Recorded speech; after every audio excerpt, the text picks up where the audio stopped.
बिस्मिल्लाहिर्रहमानिर्रहीम। मैं हूं मलिक सुफियान और हम केमिस्ट्री मूवमेंट चैनल पर डिस्कस करने जा रहे हैं मेटेलिक बॉन्ड।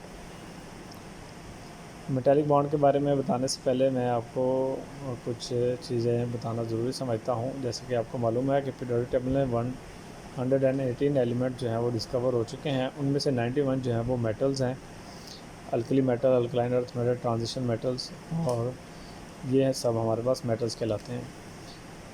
उन मेटल के बारे में जो कंसेप्ट पेश किया जाता है कि इसमें जो बॉन्ड पाया जाता है वो कौन सा पाया जाता है। एक तो जो बहुत प्रोमिनेंट है जो बताया जाता है मेटेलिक बॉन्ड पाया जाता है, लेकिन याद रखिएगा कुछ मेटल में हमारे पास मेटेलिक और कोवलेंट बॉन्ड दोनों तरह की प्रॉपर्टीज़ के बारे में कहा जाता है। आइए मेटेलिक बॉन्ड क्या होता है, इसकी सिंपल से मैं आपको डेफिनेशन बता दूं कि sharing of the sea valence electrons with positive charge ions. ठीक है, जो भी कोई फ्री इलेक्ट्रॉन्स हैं जिन्होंने पॉजिटिव आइंस को सराउंड किया होता है, इस कॉन्सेप्ट को हम मेटेलिक बॉन्ड का नाम देते हैं।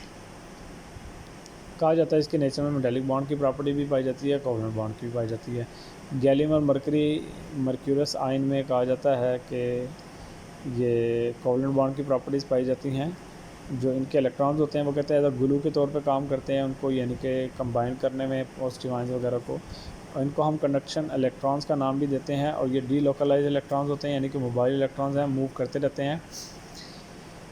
अब मेटेलिक बॉन्ड के ऊपर कौन कौन से फैक्टर्स जो हैं वो असरअंदाज होते हैं, उसमें टोटल नंबर ऑफ़ इलेक्ट्रॉन्स होते हैं। टोटल नंबर ऑफ़ इलेक्ट्रॉन जिसमें कम या ज़्यादा होंगे उसकी प्रॉपर्टी चेंज होती है। मैग्नीट्यूड ऑफ पॉजिटिव चार्ज है, यानी कि मोनोवैलेंट है, डाईवैलेंट है, ट्राईवैलेंट है।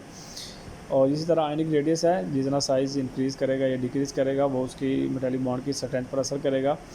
जैसा कि मैंने एक एग्जांपल लिखी है कि सोडियम आयन जो है is a softer than the magnesium, या सोडियम मेटल कह लें, sodium metal is a softer than the magnesium. इसकी क्या रीज़न होती है? इसकी रीज़न होती है कि सोडियम में वैलेंस इलेक्ट्रॉन कम पाए जाते हैं, मैग्नीशियम में ज़्यादा होते हैं। सोडियम में जो मैग्नीट्यूड है वो कम है पॉजिटिव चार्ज का, और मैग्नीशियम में 2 पॉजिटिव चार्ज है।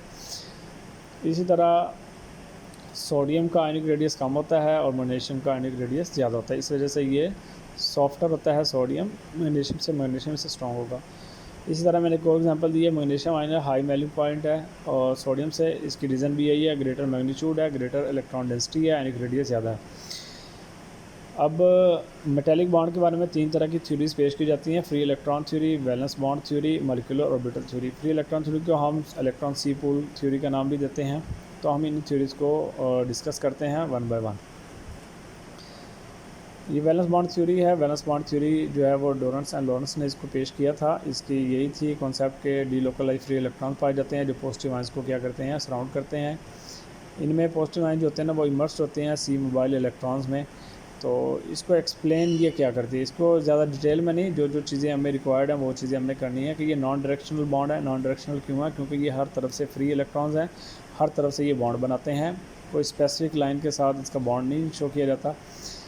वैलेंस इलेक्ट्रॉन्स अट्रैक्शंस को शो करते हैं वीक बॉन्ड, और बॉन्ड एनर्जी इनकी बहुत कम होती है। वीक बॉन्ड इस वजह से कहलाते हैं। थर्मल कंडक्टिविटी को ये एक्सप्लेन करती है। क्यों एक्सप्लेन? क्योंकि मोबाइल इलेक्ट्रॉन का कंसेप्ट देते हैं कि इलेक्ट्रॉन जो है ना वो मूव करते रहते हैं, जैसे ही कोई टेम्परेचर वगैरह इसके ऊपर आता है तो वो आगे उसको कंडक्टिविटी को सेपरेट करते हैं। इलेक्ट्रिकल कंडक्टिविटी है वही मोबाइल इलेक्ट्रॉन की वजह से कंडक्टिविटी का इफेक्ट आता है।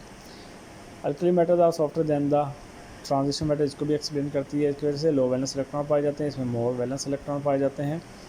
डक्टाइलिटी मेलेबिलिटी को भी एक्सप्लेन करती है। क्यों? क्योंकि ये नॉन डायरेक्शनल है, कोई स्पेसिफिक बॉन्ड नहीं है, इसलिए इसको जहाँ से हम इसको प्रेस करते हैं तो ये इलेक्ट्रॉन वैसे ही मूव करते हुए आगे की तरफ बन जाते हैं, जैसे इनके ऊपर फोर्स अप्लाई की जाती है। एक्सटर्नल फोर्स की बेस के ऊपर ये डक्टाइल मेलेबल में चेंज हो जाते हैं। वैलेंस बॉन्ड थ्योरी में का कॉन्सेप्ट पॉलिंग ने पेश किया था। कोवलेंट बॉन्ड और रेजोनेटिंग स्ट्रक्चर, कंट्रीब्यूशन स्ट्रक्चर इससे बनाई जाती हैं, जिसको आगे मज़ीद एक्सप्लेन किया जा सकता है।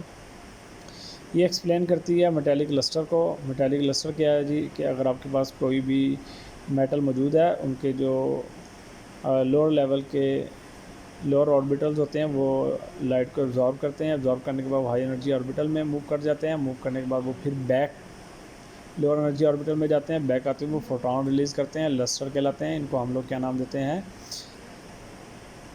Metallic lustre. इलेक्ट्रिकल कंडक्टिविटी के कंसेप्ट को भी ये एक्सप्लेन करती है, और हायर डेंसिटी पाई जाती है, मेलिडक्टिविटी भी पाई जाती है, और रेजोनेंस थ्योरी भी इसको कहा जाता है।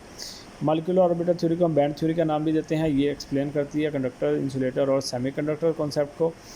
और इसके बारे में मैं एक्सप्लेन करने में आपको बताना चाहूँ कि हमारे पास 3 तरह के हम बैंड डिस्कस करते हैं, non conduction band, conduction band और वैलेंस बैंड। तो लिथियम की मैंने एग्जांपल लेकर यहाँ पर आपको एक कॉन्सेप्ट देने की कोशिश की है कि 1s2 का जो बॉन्ड है बैंड है वो नॉन कंडक्शन बैंड कहलाता है, 2s2 का जो बॉन्ड है वो कंडक्शन बैंड कहलाता है, और जो 2p का है ये एम्प्टी बैंड है, जो ये कंडक्शन बैंड, इसके अलावा अगर कोई और होगा जिसमें वैलेंस इलेक्ट्रॉन पाए जाते हैं वो वैलेंस बॉन्ड भी कहलाता है। तो इन दोनों के दरमियान में कंडक्शन नॉन कंडक्शन का जो गैप का जो डिफरेंस है उसको हम फॉरबिडन गैप का नाम देते हैं, और इसके अलावा जो नीचे की तरफ कंडक्शन बैंड से नीचे की तरफ जितने भी होते हैं उनको हम फर्मी लेवल का नाम देते हैं। तो ये कुछ बेसिक टर्म्स हैं जिसके बारे में आपको पता होना ज़रूरी है। ये इंसुलेटर और कंडक्टर्स और सेमीकंडक्टर को कैसे एक्सप्लेन करते हैं मॉलिक्यूलर ऑर्बिटल थ्योरी डायग्राम के ज़रिए से। इसके बारे में कहा जाता है कि ये फील्ड वैलेंस इलेक्ट्रॉन पाए जाते हैं इंसुलेटर में, जिसकी वजह से ये क्योंकि इलेक्ट्रॉन फील्ड हैं तो मज़ीद इलेक्ट्रॉन्स की जगह नहीं है, इस वजह से ये इंसुलेटर हैं, मज़ीद ये कंडक्टिविटी शो नहीं करते। इनमें जो एनर्जी डिफरेंस होता है वैलेंस बॉन्ड और कंडक्शन बैंड के दरमियान में वो बहुत ज़्यादा हाई होता है, जिसकी वजह से इंसुलेटर कहलाते हैं। एनर्जी गैप है में डिफरेंस ज़्यादा होता है, हाई होता है, इस वजह से ये इलेक्ट्रॉन मूव नहीं कर पाते और वो इंसुलेटर कहलाता है। कंडक्शन बैंड में क्या होता है कि आपके पास इलेक्ट्रॉन आसानी के साथ मूव कर सकते हैं valence bond to conduction band की तरफ। क्योंकि इनकी रीज़न होती है कि इनमें एनर्जी डिफरेंस जो होता है वैलेंस बॉन्ड कंडक्शन बैंड में कम होता है।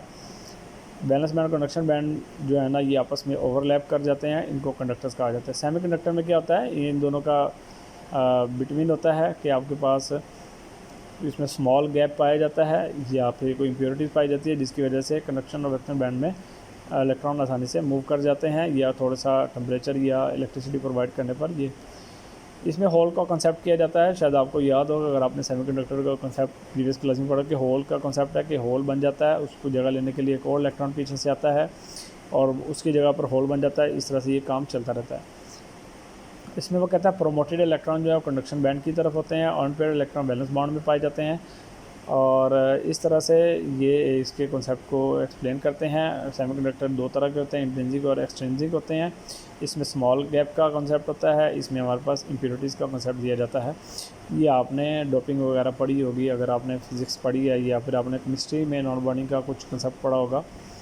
यहाँ मैंने एक डायग्राम पेश की है सोडियम की, और ये एटॉमिक ऑर्बिटल्स हैं और ये मॉलिक्यूलर ऑर्बिटल्स हैं। ये Na2 2 एटम्स हैं या 3 हैं या 4 हैं, या फिर नंबर ऑफ़ सोडियम एटम। अगर 2 एटम्स आपस में मिलते हैं तो बॉन्डिंग और एंटी बॉन्डिंग बनते हैं, 2 इलेक्ट्रॉन हमारे पास बॉन्डिंग में पाए जाते हैं।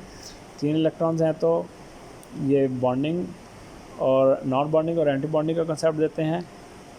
2 इलेक्ट्रॉन इसमें पाए जाते हैं और 1 इलेक्ट्रॉन इसमें पाया जाता है। इसी तरह जब 4 इलेक्ट्रॉन्स आपस में मिलते हैं तो 2 इलेक्ट्रॉन्स यहाँ पर पाए जाते हैं, 2 इलेक्ट्रॉन्स यहाँ पर पाए जाते हैं, दोनों बॉन्डिंग में पाए जाएंगे पेयर्स। इसी तरह जब हम नंबर ऑफ़ एटॉमिक ऑर्बिटल्स को लेते हैं सोडियम के, तो ये आपके पास इस तरह की स्ट्रक्चर बनती है, ऑक्यूपाइड लेवल, और ये हमारे पास एम्प्टी लेवल।